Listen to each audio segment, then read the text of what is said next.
आइए जानते हैं। जैसा कि आप देख पा रहे हैं यहाँ पे 5 कॉलम में उन्होंने अपने जो रिजल्ट है वो डिक्लेयर किए हैं। सबसे पहला वाला जो कॉलम है वो Q4 का है, Q4 लास्ट ईयर। उसके बाद है Q3 का रिजल्ट दिए है, जो थर्ड क्वार्टर था लास्ट ईयर का, वो रेफरेंस के लिए है। और Q4 का कंपैरिजन करने के लिए लास्ट ईयर के Q4 के फिगर भी दिए हैं इसमें। और चौथा कॉलम जो है वो पूरे साल भर के फिगर है, तो पूरे साल भर का क्या परफॉर्मेंस था वो। और जो 5वां वाला कॉलम है उसमें लास्ट ईयर में क्या परफॉर्मेंस था वो उन्होंने दिया हुआ है। आइए समझते हैं वो क्या कह रहा है इसमें। तो ये पूरे साल भर की अगर हम बात करें तो पिक्चर काफ़ी हद तक पॉजिटिव लग रहा है हमको, क्योंकि हम ईयर की अगर बात करें तो हम पहले इन्होंने एक्सपेंस दिखाया है और फिर नीचे जो है वो प्रॉफिट दिखाया हुआ है, ठीक है। तो जो उन्होंने अपने रेवेन्यूज़ की बात की है, तो रेवेन्यू सबसे पहले उन्होंने दिखाया है। तो वो जो पिछले साल भर में, एक्चुअली फिगर जो है वो लैक्स में है, तो अगर करोड़ में कन्वर्ट करते हैं तो पिछले पूरे साल में लास्ट टू लास्ट ईयर अगर बात करें पूरा, तो वो 1958 करोड़ का उनका जो है वो रेवेन्यू आया था। उसके सामने जो लास्ट ईयर आया है 2353 करोड़ का। तो ये एक अच्छा खासा जंप दिख रहा है रेवेन्यू में, हालांकि बहुत बड़ा नहीं है, लेकिन कोरोना के इम्पैक्ट के चलते थोड़ा सा परफॉर्मेंस इनका ख़राब हो गया। अभी बात करते हैं रेवेन्यू फ्रंट पे लास्ट क्वार्टर की। तो लास्ट क्वार्टर में जो उनका जो है 606 करोड़ का रेवेन्यू आया था, ये तीसरे क्वार्टर के मुकाबले कम है। जैसा आप Q3 में देख पा रहे हैं, तो ये 734 करोड़ था।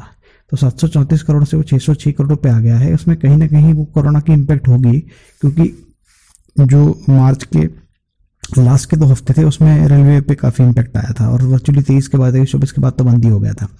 तो ये इम्पैक्ट भी थोड़ी यहाँ पे आती हुई दिख रही है। लेकिन अगर हम फिर भी उसे लास्ट ईयर Q4 से कंपेयर करें, लास्ट टू लास्ट ईयर से, तो उसके मुकाबले से वो ठीक है। वो 540 करोड़ था, तो यहाँ पे वो 606 करोड़ के आसपास दिख रहा है। तो ओवरऑल अगर देखते हैं अगर, तो पिक्चर तो वो ठीक ही लग रहा है ईयर के लेवल पे देखते हैं तो रेवेन्यू के फ्रंट पे। अब बात करते हैं एक्सपेंस की। तो एक्सपेंस के अंदर भी उन्होंने अच्छे खासे एक्सपेंस कंट्रोल किए हैं, जो हमें दिख रहा है। जैसे यहाँ पे इनके रेवेन्यू बढ़े हैं, अपन बात कर रहे थे पिछले, मतलब 2000 करोड़ के सामने 2300 से 2400 करोड़ आ रहा है मोटा मोटा, लेकिन कॉस्ट उन्होंने कम की है। जैसे एक्सपेंस ऑफ कैटरिंग सर्विस है, तो वो वहाँ पे उन्होंने कटौती की, मतलब वो इसमें मार्जिनल इंक्रीज है। वो 600 जो है वो 626 करोड़ से वो 672 करोड़ पे गए हैं। जो टूरिज्म के एक्सपेंस है वो वहाँ पे उसको कम कर पाए, ये एक अच्छी बात है। वो 307 करोड़ से घट के वो 287 करोड़ तक आ गया है। तो वैसे सारे एक्सपेंसेस का अगर हम टोटल मारते हैं तो हमको दिखता है कि ये 1517 करोड़ था जो पिछले साल, वो उससे हल्का सा बढ़ के वो 1609 करोड़ के आसपास का आया है। तो करीब 100 करोड़ के आसपास का उनका इजाफा हुआ है। तो जहाँ वहाँ रेवेन्यू में अगर हम ऊपर देखते हैं तो ये करीब 300 करोड़ से बढ़ा है, लेकिन यहाँ एक्सपेंस करीब 100 करोड़ से ही बढ़ा है। तो ये उनका ओवरऑल अच्छा मैनेजमेंट का ये संकेत अभी हमको दे रहा है, ऐसा हमें लग रहा है।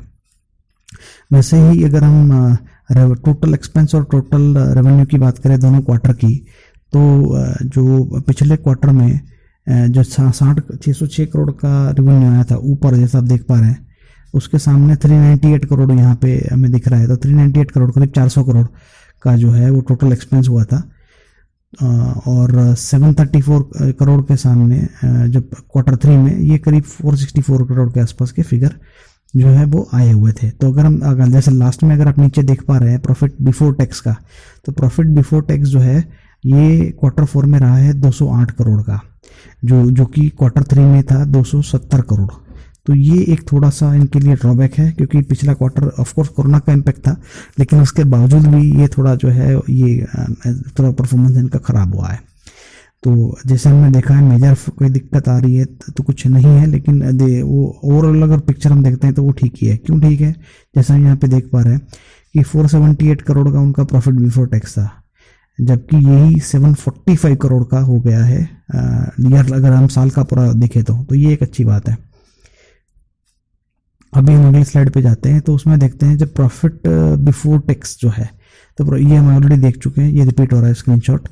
प्रॉफिट आफ्टर टैक्स की अगर बात करें, क्योंकि अल्टीमेटली हमें यही देखना होता है कि टैक्स भरने के बाद कितना प्रॉफिट बचता है, तो उसमें काफ़ी अच्छी इंप्रूवमेंट दिख रही है लास्ट टू लास्ट ईयर के मुकाबले। लास्ट ईयर की जो फिगर है तो वो काफ़ी अच्छे आए हैं। तो 308 करोड़ का last to last year profit हुआ था, उसके मुकाबले लास्ट ईयर मतलब जो अभी खत्म हुआ मार्च में, उसमें 528 करोड़ का प्रॉफिट हुआ है। तो ये 70% का जंप है, जो कि बहुत ही अच्छा हम उसको मान सकते हैं। तो अभी हम फिलहाल के लिए Q4 के फिगर को नेग्लेक्ट कर सकते हैं, क्योंकि ओवरऑल पिक्चर जो साल भर का है वो बहुत ही बढ़िया हमको दिख रहा है। और यही इम्पैक्ट अगर आप देखोगे तो बेसिक जो उसका अर्निंग पर शेयर है, तो बेसिक ईपीएस भी बढ़ गया है। जो आपका लास्ट ईयर वाले में जो 19 रुपये के आसपास का ईपीएस था, वो बढ़ के उसमें भी 70% का जंप आया, जो कि बहुत ही अच्छा है। और वो 33 रुपये के आसपास पे वो आज की डेट में पहुंच गया है।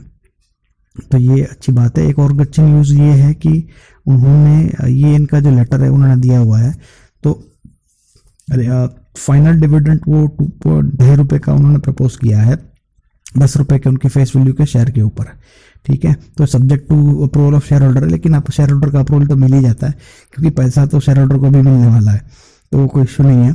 और बाकी जो है उन्होंने ये कह रहा है कि फरवरी में जो 10 रुपये का डिविडेंड दिया वो अलग था, ये इसके अलावा है, ओवर एंड अबव उसके अलावा। तो एक शेयर होल्डर्स के लिए एक अच्छी खबर है, क्योंकि इसमें गवर्नमेंट का स्टेक रहता है, तो उसमें नॉर्मली ऐसी कंपनीज में डिविडेंड यील्ड अच्छा ही होता है, जो एक अच्छी बात है। तो बस मित्रों, यहीं पे समाप्त करेंगे। वीडियो देखने के लिए बहुत बहुत धन्यवाद।